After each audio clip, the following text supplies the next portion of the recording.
They've secured our flag!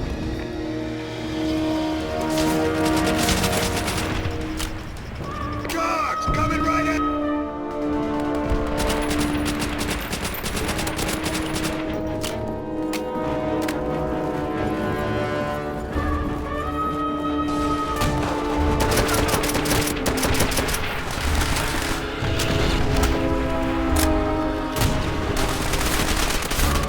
The Call of Duty series has been allegedly known for an astounding World War II first-person shooter series. Recently, Call of Duty 4 Modern Warfare had came out about a year or so ago, which pitched the game in the modern-day era. And although a lot of people like this, Treyarch has decided to take the game back to World War II, but still with a new twist. We get to visit the Pacific Theater. Call of Duty 5 World at War takes us to the Pacific and all the way back to Europe, where those Russians don't look happy. Now, for the sake of this review, I can only review the beta because that's all I have, so I'm going to be reviewing the multiplayer aspect of this. As far as I can tell, this is one of the best multiplayer games I've played. To get on with it, you play as the Japanese, Americans, Russians, or Germans on 3 different maps in the beta, which vary from either a Japanese temple to an island of the Makin Atoll, or a Russian city that has been half blown up to hell.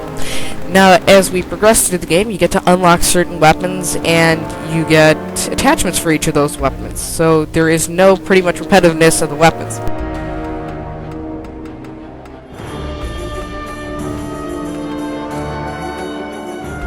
And also, like in Call of Duty 4, there are perks for each weapon and different upgrades, so it is a lot like Call of Duty 4, just basically shot off into back to World War II.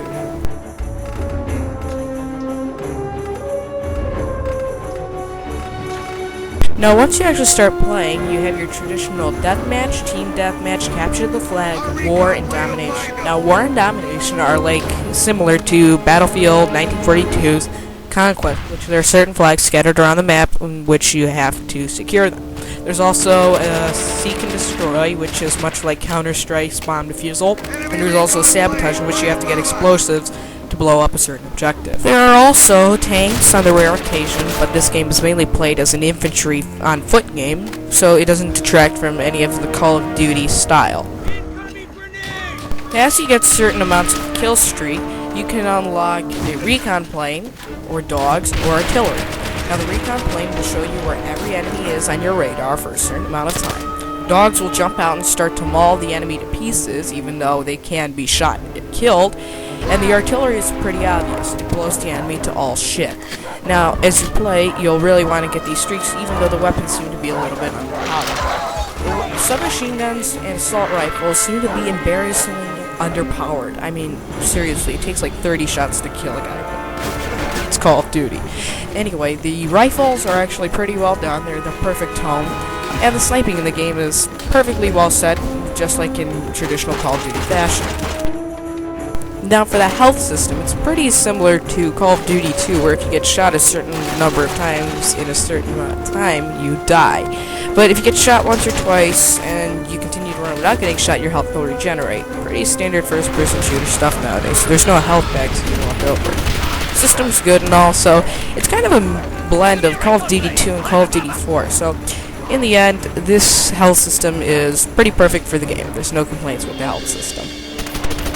Now, because Treyarch decided to use the Call of Duty 4 engine for this game, the graphics are pretty similar. They're a little bit better than Call of Duty 4. They're definitely solid and perfectly up to today's standards, and they don't actually need such a powerful machine to play. I mean, it only needs like a 2.4 gig processor to do this stuff, so it'll be pretty standard for everyone else who's a new-gen gamer.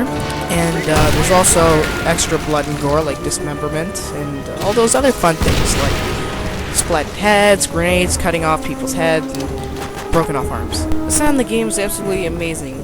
Bits of music cut in where there's a lot of action, explosions are going off everywhere, tanks rumble and roar, and soldiers yell. So, sound is in no short supply, and it's really well done. They didn't do this in their grandma and grandpa's basement.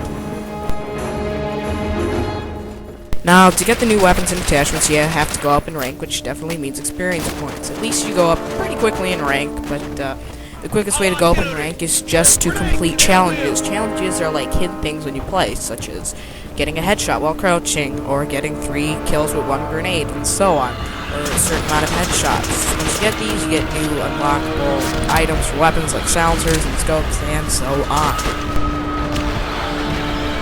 There was one particular thing I love that usually comes back to haunt you in any first-person shooters. If you start to run out of ammo, they put a little word on the screen that spells out reload. It's just brilliant. This game has so many little things that'll just help you out through it. It'll make sure you become a good player, and it'll basically give you a tutorial as you play. It'll help you out. It'll make you understand every feature. And thing is, if you want to get a new upgrade, you won't get it until you understand it. I hate games where if you get something just because you get it, but you didn't earn it, you don't know how to use it. This game gives you something as long as you understand how to use it. Now, one of the only major complaints is, when I first downloaded this, it claimed there was some kind of D3DXG90M_P whatever error.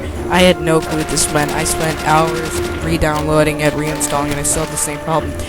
It doesn't tell you you need to have the newest DirectX version, so get the newest DirectX version of 9.0C, and this beta in America only lasts till November 11th, so if you have internet that's relatively fast so you can download this, don't waste time. Go out, go to Call of Duty, get a key, and download it. Just stop listening to this review. Go do it right now. You will not regret it. You want to play this as much as you can.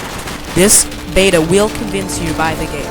I am going to buy the game the moment it comes out. $60, $70, $100 I'd pay for this, because it is so well put together, and it's an absolutely brilliant game. So, Call of Duty World at War beta gets a solid 10 out of 10.